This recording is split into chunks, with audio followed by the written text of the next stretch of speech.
But I think the biggest thing that he has done is put together an organization called causeofamerica.org, CAUSE, causeofamerica.org.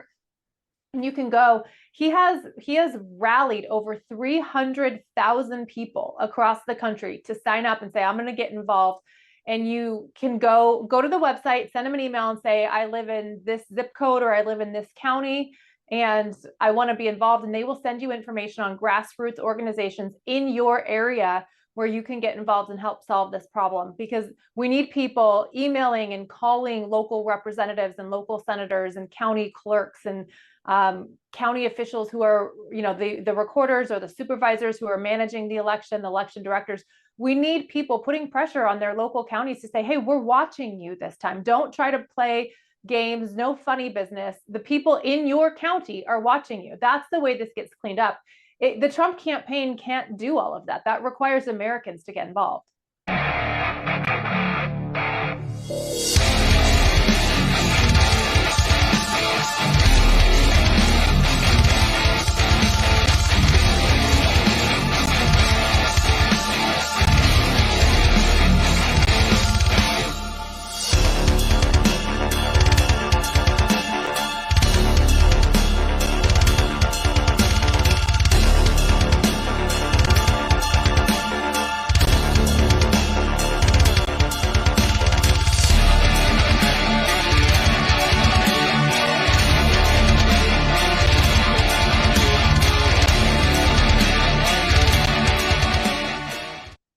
Welcome back to the program.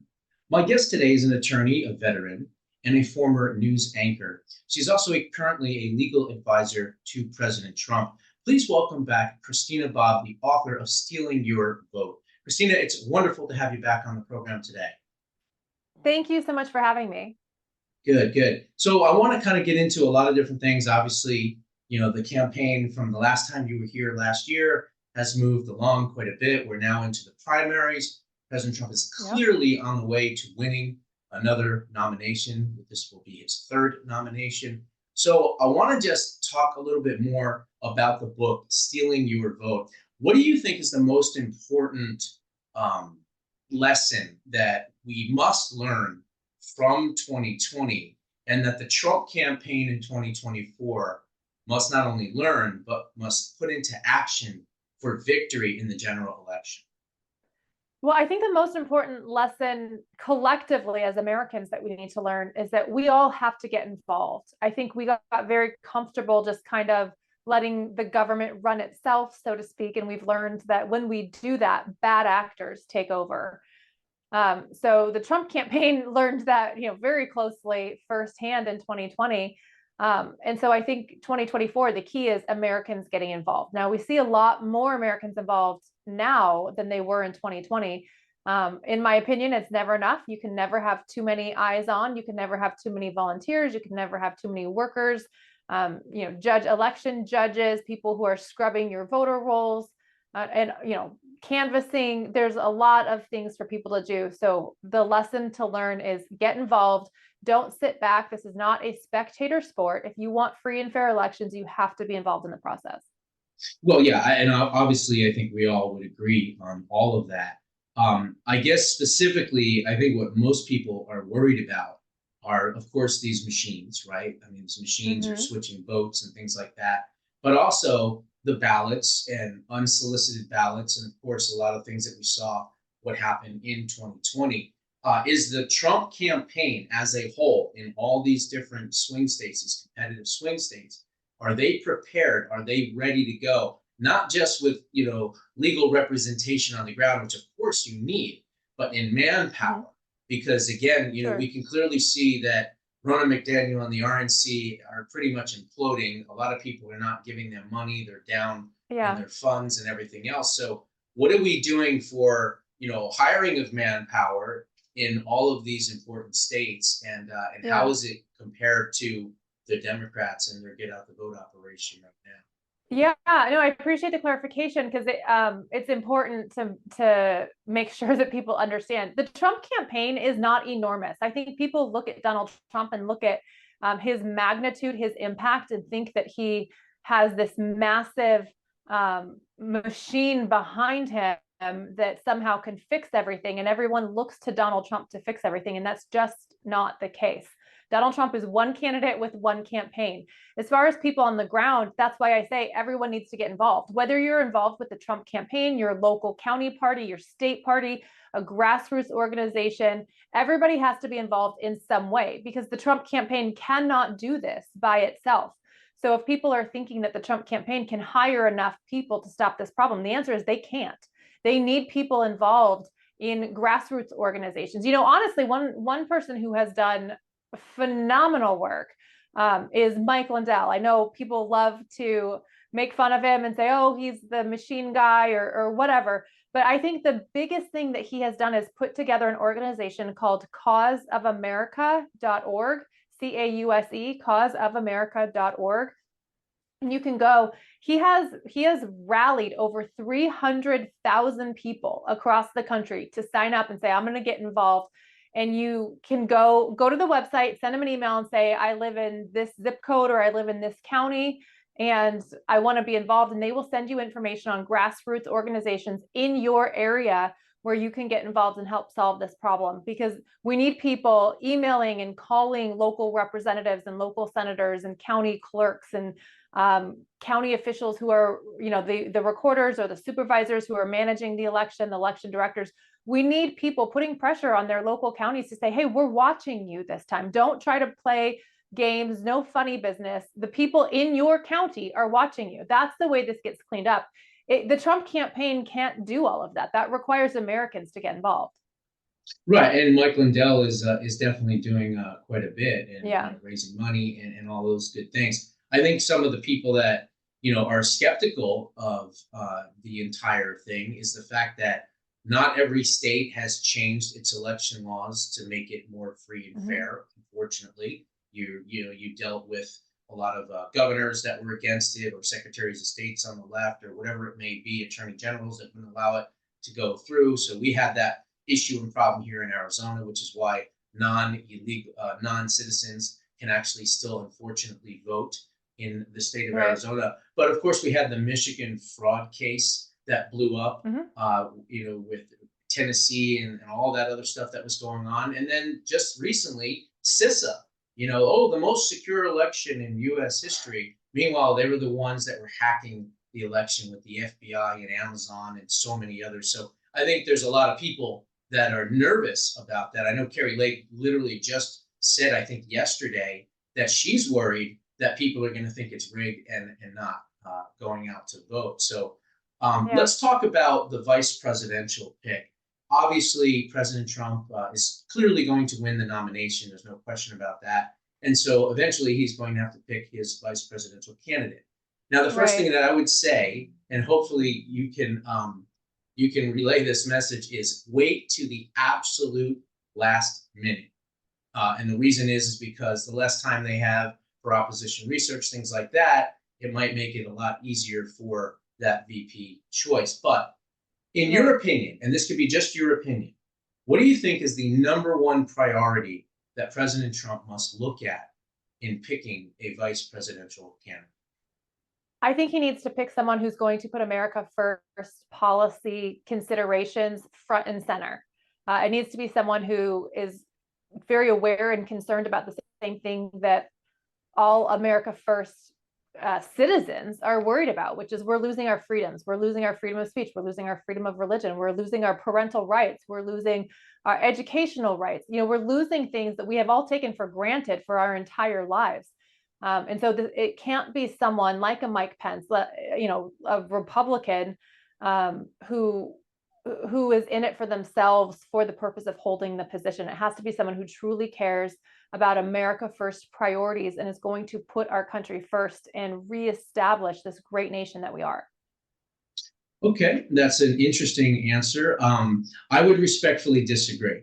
I would say the number one priority for President Trump has got to be picking somebody that the establishment, the rhinos, and the globalists would not dare want to take his place. In other words, safety and insulation from, devastating attacks or assassination attempts or anything like that. And the sad part is that back in the old days, it was pick someone that you can work with, pick someone that you know you can trust, pick someone that can help you win a state that you need, pick someone that maybe has experience that you don't have.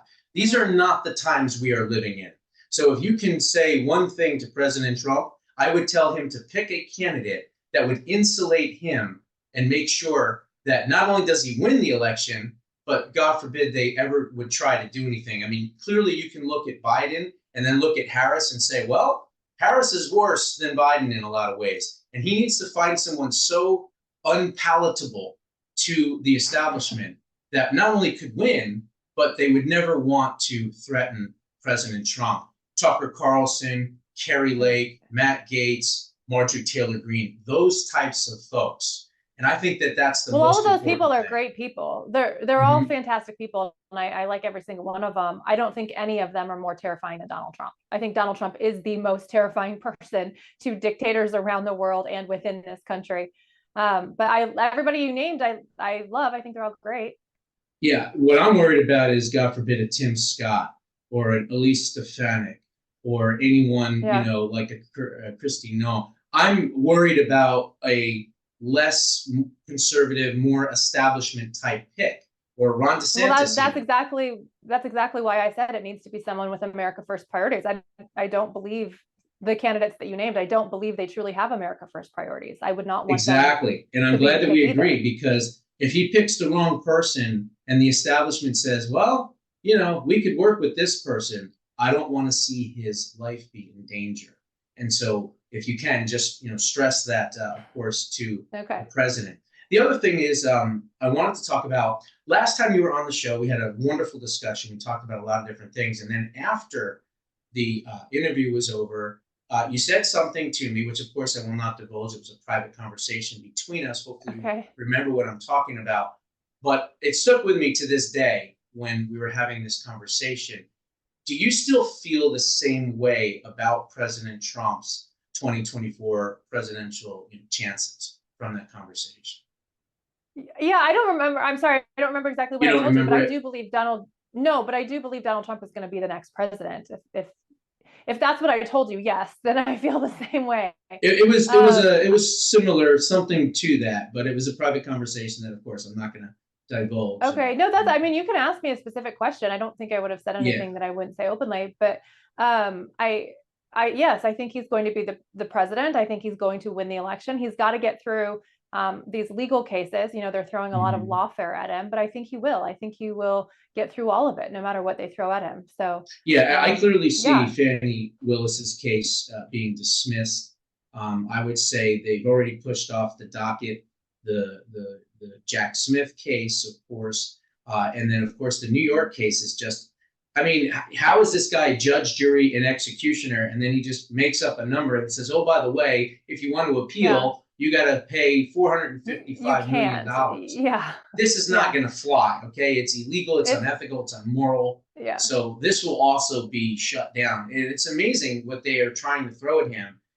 This is the biggest amount of election interference we've ever seen. So one last question, as far as the Trump campaign is concerned. You said, of course, they can't do it all themselves. I agree with that, and I think everyone would understand that. But looking at the race right now, clearly he's going to win the nomination. There's no question about that. When it gets down to the general election, do you believe, as I've asked Marjorie Taylor Greene and some other people, that you're actually going to be running against Joe Biden? Or do you think they're going to replace him at the convention? I think they're going to try to replace him at the convention. I don't know who it's going to be. I know there's a few people that are being floated on conservative. I think it's going to be Big Mike or Gruesome Newsom. That's those are the two that keep getting circulated, and it might be. I think Gavin Newsom's probably more likely, but I don't know. But I don't think anyone on the Democrat side is excited about running Joe Biden. Right. So, yeah, no, who knows? It doesn't matter. I mean, it doesn't matter who their candidate is. It matters if they can rig the election enough. I mean, that's what they're going for. They're going for fraud. They don't have anybody who can actually win. So Well, that let's I hope that don't the Trump genuinely campaign, care. I mean, I know they haven't been vocal about this, and probably for good reason. You don't never want to tell your enemy, right? You don't want to telepath to your enemy what you're doing. But I would hope and pray that they have a robust focus and operation on anti-theft here, because again, They do, but please, it's so important. It's so important that you understand this. They do, but the Trump campaign does, like, it's a political campaign. It is not a massive corporation with hundreds of thousands of people across the country. It's a political campaign. It relies heavily on volunteers. And so my point is, get involved. If you want to get involved with the campaign, great. But we need more than the campaign to secure this. This cannot right. all rest on the campaign's shoulders. This is every single one of us needs to be involved, whether it's with the campaign, whether it's with your state GOP or your local GOP or a grassroots organization or Mike Lindell's organization, causeofamerica.org. It doesn't matter where you get involved. This is an American effort. It is not a campaign effort. Is it legal for President Trump to do the rallies and things like that, and maybe talk exactly what you just said, but to the crowd and say, hey, volunteer, do door knocking, work at your local elections, committee, all these different things. Is he allowed to do that legally? Is there, okay. No, the reason I ask is because, sometimes they'll try to get him on all these different things. And if he tries to do something to say, hey, get involved more. Well, if he can do that, then he needs to say that to the people instead of just saying, go out there and vote. That's just not enough. Yeah. He needs to direct people and say, hey, become a precinct committee member, work for the local elections office, work for your local county recorder's office, volunteer, to pick up ballots. I mean, he needs to be more specific to his audience. He's got millions of people watching him at all these rallies, and I think he needs to just kind of take advantage of he those does say that. He does say that. He does tell people to get involved. But again, I would just encourage you to not put so much of the weight on Donald Trump's shoulders. I mean, quite honestly, that's why your show is important. Your show is really important because your listeners are informed, and there's other podcasts, and thankfully sometimes the news actually asks questions about that. So that's why, like, you're fulfilling a really important role by being that voice, because Donald Trump, remember, he's the candidate, and yes, he can say, get involved, these are ways you get involved, but that's not really, like, he's supposed to be telling people what his policy is and what his vision he's the visionary for what America is. And he can't serve everybody's role. So thank you for having a robust conversation about this on your show, because that's really how people get into the nitty gritty. I mean, he's not really in a position to, like, explain how to become a committeeman. No, maybe not that, but just to be involved in this process, and just to convey to the audience, I can't do this alone. I need you. You are the reason we're going to win. And I know he says things that are similar, and of course, and he talks positive. We're going to win in 20. I get all that. I just want a little bit more about the activism part and how important and what an integral piece to this potential victory it is. And so that's all I was saying in that. But good. Okay. So the guest is Christina Bobb. The book is Stealing Your Vote. Where can folks go to buy this very important book? Yeah, it's available on Amazon, Barnes & Noble, wherever books are sold. Yep, you can get it online. Okay. Well, good luck to you. Good luck to Trump. Good luck to the 2024 campaign. And man, he has got to win, because the alternative is not an option. I'll leave it at that. Thank you again. Yeah, you're exactly right. Thank you so much. Hey, Josh Bernstein here, America's favorite bald badass. Did you know that Bill O'Reilly charges $6.95 a month to see his content? Or how about the Blaze TV, who charges $10 a month? Or you could always subscribe to the Ben Shapiro podcast at $12 a month.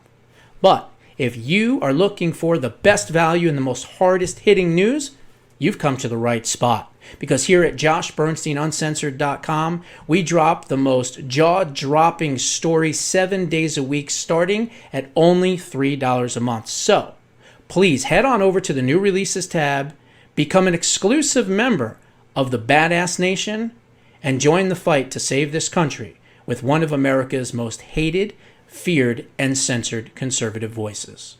Remember, if it's banned on social media, you'll find it here. God bless.